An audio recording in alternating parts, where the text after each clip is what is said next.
when you leave, that's when all heck breaks loose. I got a phone call. I don't like leaving the ranch. Something happened. Tore the fence between pasture 1 and pasture 3. Nobody got to see it. We had to get Dunbar out of this pasture as soon as we could.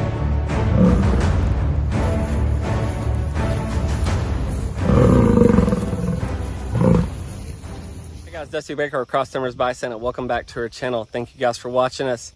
Doing a little herd check. Got the Big Joe herd taken care of this morning with some cubes. Do a little red dog check here. We've got 8 babies so far, and still got some more mamas to calve. Recently, I left the country. I don't like leaving the ranch. I don't like leaving characters like this beauty right here, oh Eleanor.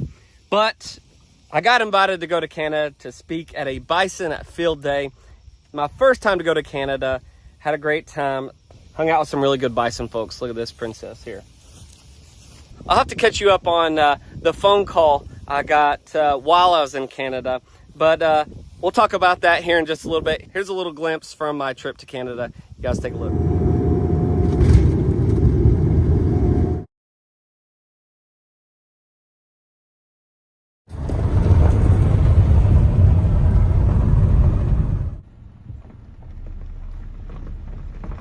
I am in the province of Saskatchewan, just about 2.5 hours east of Saskatoon.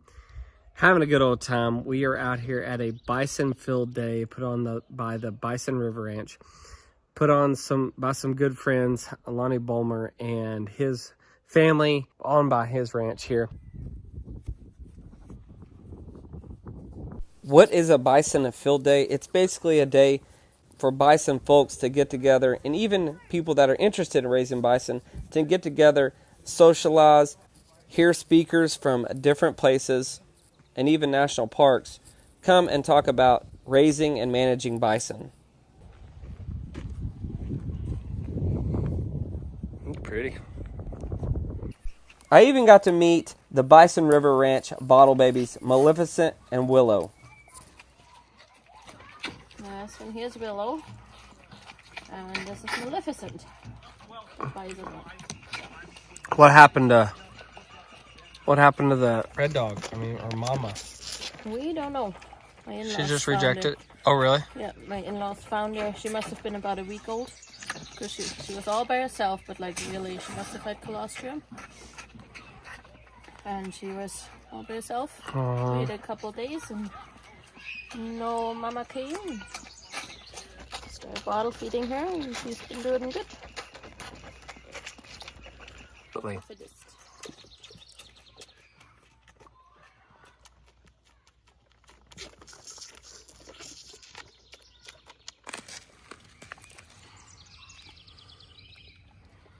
It's been such a good time, and we've been hanging out. There's been a live band. We've had lots of some equipment out here. We've got booths set up and everything. The Saskatchewan Bison Association is here.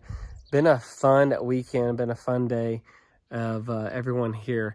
These are some cool people, and you know, one of the things that it's all about is bison. That's the coolest part of this, is we're hanging out with bison people, and I got to speak, which was super fun. I got to be out here, just kind of share our story, mine and Marissa's story of starting to raise bison and where it's come to today. You know, that's what it's all about. That's what this bison community is all about. And when I got into this, I had no idea what it would be like. It's not just about these awesome animals, it's about awesome relationships. About a month ago, my bison got out. I was talking to someone earlier about it. I did my speaking on Friday, and I got to chat about our social media presence and kind of how we do things, why we do things, and how we support our bison in Oklahoma, and just to the general public and to the social media world, how we promote our animals and the benefits of that. Did some corral talk, did some bison handling talk today. Got to look at some cool systems. Berlinic is here. It's one of the same systems that Doc Parsons brings down to us. So I just want to thank Lonnie Bulmer and his family for inviting us up here to be a part of a bison field day in Saskatchewan, Canada. Still learn a lot. Don't know the exchange rate here very much. kilometers to miles per hour. I still have a lot to learn from my first time in Canada, but have really enjoyed it. I miss my girls and I wish they were here. So it is time to get back home and see our animals. I miss my animals. Dunbar, Big Joe, Hoss, right in the middle of breeding season is probably not the best time to leave your animals, but you know, sometimes we have to do other things to get out there and support this awesome animal. So it is tough to be away from the ranch, but I do appreciate Kevin, my stepdad, for taking care of all of our animals at the Ponderosa and their original place at their place. And so I just want to give a shout out to Kevin and thank him for all of his help taking care of our animals while we are gone. All personal items, so please make sure that you have repacked all items down to just 2 prior to. A reminder for those of you traveling with a smart bag, please make sure that you have removed any lithium batteries from those smart bags, as those cannot go into the cargo hold or into the overhead bin.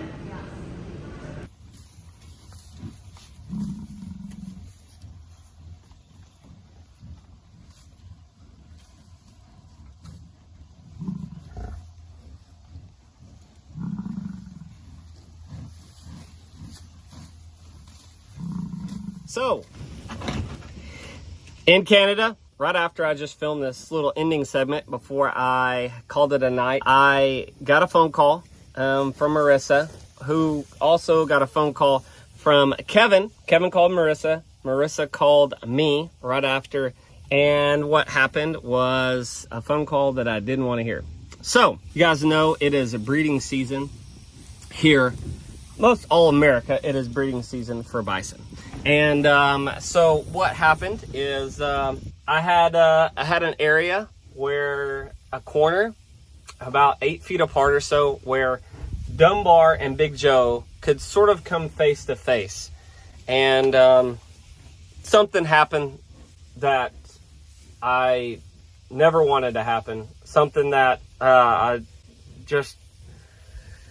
bison didn't get out this time and off the property. Dunbar and Big Joe must have come sort of close enough. Well, basically, 2 gates were torn down, and the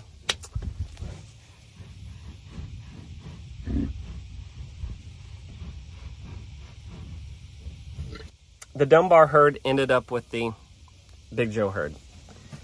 You can kind of envision how all that went. And Dunbar and Big Joe got into it. The fight that I wanted to avoid for as long as I could. And unfortunately, it happened. Mom and Kevin came out to do some herd checks. My mom typically doesn't come out with Kevin. Kevin is my stepdad, if some of you guys are new to the channel. And Kevin takes care of our bison whenever we're gone. And he helps take care of the bison that we have at actually their place, which is the original place, which is where we started. Kevin took care of the animals and was coming to check them. He's the one that first saw that Dunbar was with Big Joe and that the herds were all mixed together, and give Marissa a call, which then called me to let me know the unfortunate circumstances while I was, you know, hundreds of miles away, and there was nothing I could do. As Kevin took care of them, him and my mom came out here and did a little herd check, brought my mom along, and let's just say she got pretty nervous and was worried about everything going on.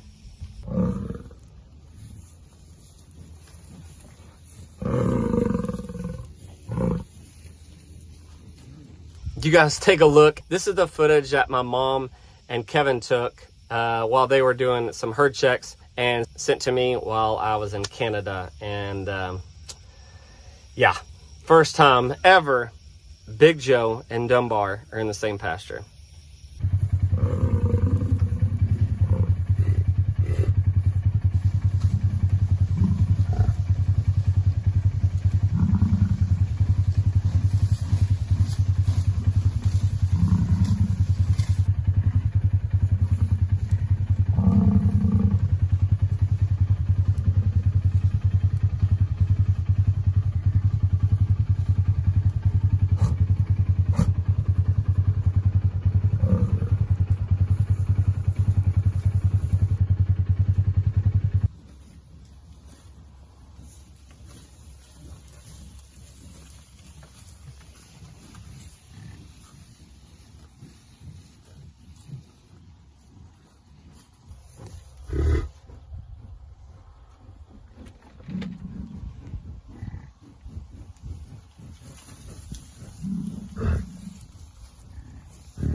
Well, they got into it.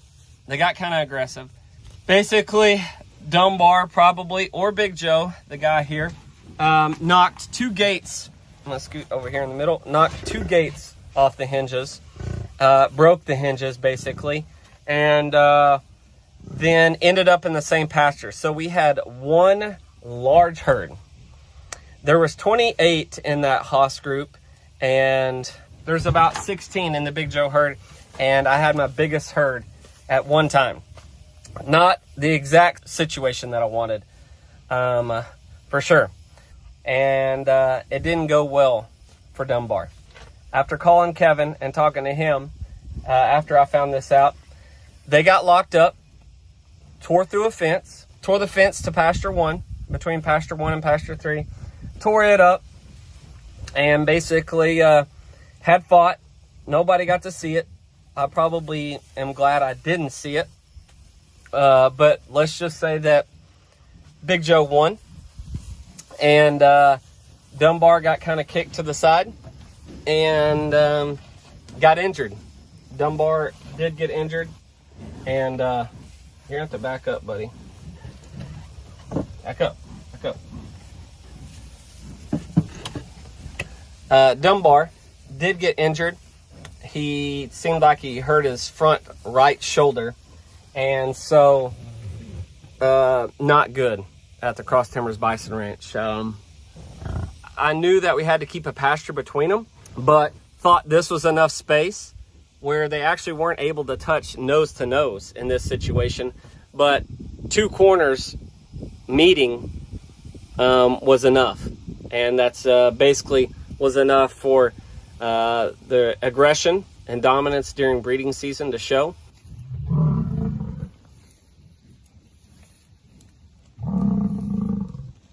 Which ended up with Dunbar and Big Joe in the same pasture, and getting in a fight, tearing a fence up, and Dunbar walking away hurt, and Big Joe winning the dominant side of this herd, or herds.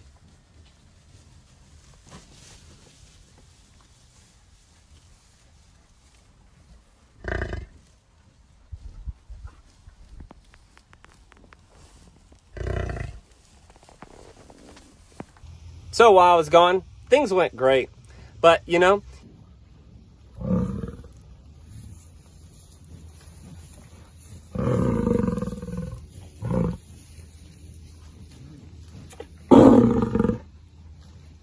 when you leave, that's usually when stuff happens, right? That's how it goes. When you leave, that's when all heck breaks loose. And it's something that we didn't want to face. It's something that I didn't want to go through. I knew it was going to happen at some point, but now the challenge is we've got to get Dunbar and Big Joe separated. And so I was very anxious to get back home, and I knew Marissa and Ken and I had a major challenge ahead of us. And so it was a good thing that we all started on that fence, on that hay meadow early, because we will need that pasture to separate the Big Joe herd from the Dunbar herd, and to keep these guys apart, and to actually put a full pasture between them, and not a couple of gates. Learning about bison ranching, right? Luckily, Dunbar or Big Joe that we know of was majorly injured.